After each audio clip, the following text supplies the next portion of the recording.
America ఆంక్షలు పెడితే ఇక ఆ దేశాలు సర్వనాశనం అయిపోతాయి అన్నటువంటిది ఒకప్పటి మాట. ఇప్పుడు సీన్ మారిపోయిందన్న విషయం స్పష్టంగా కనబడుతోంది.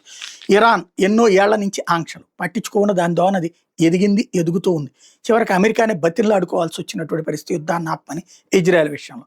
అదే సందర్భంలో రష్యా దాన్ని దెబ్బగొట్టాలని చాలా ఏళ్లుగా చేసి యుఎస్ఎస్ఆర్ని రష్యాగా మిగల్చడంలో సక్సెస్ అయింది. కానీ రష్యా మళ్ళీ పుంజుకుంటే అమెరికా ఇప్పుడు అదే పుతిన్‌తో కూర్చొని టీలు తాగాల్సినటువంటి పరిస్థితి వచ్చింది.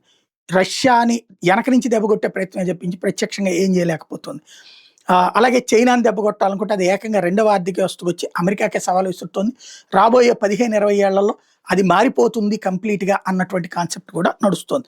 ఇప్పుడు సీన్ ఏంటయ్యా అంటే తాజాగా జరుగుతున్నటువంటిది నార్త్ కొరియా హౌసోంగ్ 20 అన్నటువంటి కొత్త తరహా solid fuel intercontinental ballistic మిస్సైల్ని ప్రయోగాత్మకంగా పరిశీలించి ఫైనల్ చేసి చూపించింది. అది అమెరికాలో ఉన్న ఏ నగరాన్ననే ఢీకొట్టగలుగుతుందట. దక్షిణ కొరియా ఉత్తర కొరియాల మధ్యన చిచ్చు పెట్టి ఉత్తర కొరియాని చెడగొట్టి ఉత్తర కొరియా మీద ఆంక్షలు పెట్టి అమెరికా సక్సెస్ అనుకుంటుంటే దానికి రివర్స్లో కిమ్ ఇంత పెద్ద ఆయుధాలు తయారు చేయడం అన్నటువంటిది సంచలనం సృష్టిస్తోంది.